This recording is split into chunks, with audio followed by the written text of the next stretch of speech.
Assalamualaikum warahmatullahi wabarakatuh. Bismillahirrahmanirrahim. Alhamdulillahirabbil alamin. Wassalatu wassalamu ala asrofil anbiya'i wal mursalin sayyidina wa maulana Muhammadin wa ala alihi wa sahbihi ajma'in. Amma ba'du. Sahabatku kaum muslimin rahimakumullah. Janganlah kita suka menggunjing keburukan orang lain, karena dosanya seperti ibarat kita memakan bangkai saudara sendiri. Untuk lebih jelasnya, mari kita dengarkan tausiah dari guru kita, Kiai Haji Abdullah Gimnastiar. Jangan suka bergunjing. Gunjing itu, gibah itu, kalau kita cerita tentang dia dan dia tahu, dia sakit hati, itu gibah.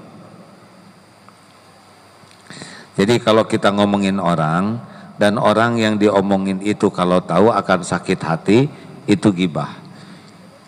Itu dosanya seperti pemakan bangkai saudara yang sudah mati. Nanti tidak bisa dihapuskan kecuali dimaafkan oleh yang dia gibahi. Yang gibah, yang bicara dengan yang dengar sama dosanya. Walaupun tidak ngomong. Si ibu itu centil banget ya. Dia masa baru bikin majelis taklim, jamaah di tempat kami ditarik ke majelis dia. Itu jadi itu. Kenapa pindah ke majelis taklim orang kita sewot? Siapa tahu di sana ilmunya lebih bisa mendekatkan ke Allah, benar? Siapa tahu di majelis taklim itu lebih berkah. Kenapa? Dasar dengki aja kita. Dah, jangan suka ngomongin kejelekan orang.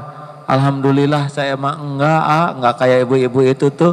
Kalau dia ngomongin saya mah enggak. Kamu lagi ngomongin siapa? Ayo siap, yang 6 ini kita amalkan. 1, jangan meremehkan. Bungkem aja.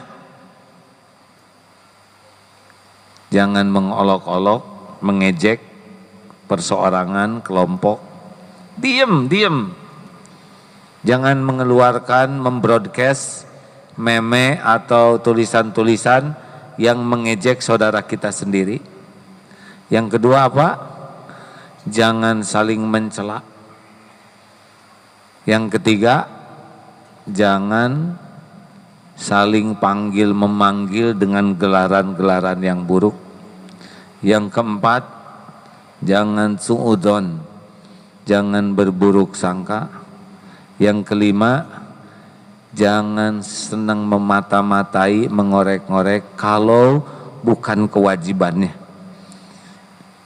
Jaksa, ya itu kewajiban menegakkan keadilan, harus mengorek-ngorek ya, supaya nanti bukan untuk mencari aib, tapi untuk menegakkan keadilan. Boleh. Saya di pesantren, kalau ada yang salah harus diperiksa supaya keadilan ditegakkan. Kalau tidak jadi tidak adil. Yang keenam apa? Jangan bergibah. Stop ngomongin keburukan orang lain yang membuat orang sakit hati. Diam. Gimana kalau dia ngejelek-jelekin kita? Shh. Dengar ya. Kalau ada orang yang ngejelek-jelekin kita, 1, kita bersyukur. Bukan kita yang ngejelek-jelekin orang. Syukur. 2, kita bisa belajar bahwa orang kalau ngejelekin, maka tidak enak bagi kita tidak akan ngejelekin orang lain. Ingat ya, kalau bicara ini ngebuka aurat. Orang itu kalau ngobrol sedang membuka aurat dirinya. Karena cara bicara orang akan memperlihatkan kesombongan, kedengkian, ria, penyakit kebusukan hati itu jadi kebuka ke orang kalau kita banyak ngomong. Maaf ya Bu ya, ibu-ibu maafin pembantu saya ini orang kampung. Dia tuh begitulah. Dengan cara ngomong gitu ketahuan. Karena tetangga ini tahu bahwa kita kan CRT di kampung dengan pembantunya. Jadi cara bicara, kesombongan itu nampak. Kita belajar, oh saya tidak akan mau seperti dia. 3, kalau ada orang yang ngejelek-jelekin kita, bahan tafakur. Siapa tahu ini petunjuk dari Allah, benar? Tuh si ibu itu tuh si banyak omong, dia sih pinter aja ceramah, tapi gak cocok antara yang diomongin dengan kelakuannya. Ceramah aja kemana-mana, anak sendiri aja gak keurus. Ayo dong mikir bu. Itu mah bukan menghina ya, itu mah fakta. Harusnya jangan tersinggung, malah tobat ya. Kalau ada yang menghina kita, dia bisanya ngomong jelek, kita harus ngomong bagus. Karena yang kembali ke kita adalah omongan kita sendiri. Apakah kita jadi hina dengan dihina orang?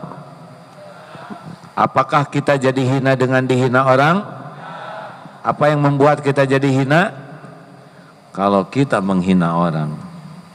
Apa yang membuat kita pasti hina? Kalau kita dihinakan oleh Allah Subhanahu wa taala. Tenang saja. Cool, ya, cool, tenang. Begitu? Jangan bagian dalam ngomporin suasana, ya. Saya banyak grup di sini, suka sedih kalau baca grup yang senang. Saya ada di 2 kelompok yang beda. Jadi bagian ngejek itu keluar grupnya, dalilnya ada dalilnya. Yang diejek, ngejek yang satu keluar juga, dalilnya sama. Tapi kepentingannya berbeda. Jadi menggunakan dalil itu bukan untuk mencari kebenaran, tapi untuk melakukan pembenaran diri. Sayang sekali. Ayo kalau lihat yang begitu jangan sebarkan. Posisi kita adalah wa aslihu baina akhwaikum. Bukan bagian yang berseteru, tapi bagian yang mendamaikan. Sepakat? Sepakat? Alhamdulillah. Demikian penjelasan dari guru kita Kiai Haji Abdullah Gimnastiar. Semoga bermanfaat untuk kita semua dan semoga kita dapat menjaga lisan kita dari ucapan-ucapan yang tidak berguna. Amin ya rabbal alamin. Wabillahi taufik wal hidayah. Wassalamualaikum warahmatullahi wabarakatuh. Ya salli wa sallim daiman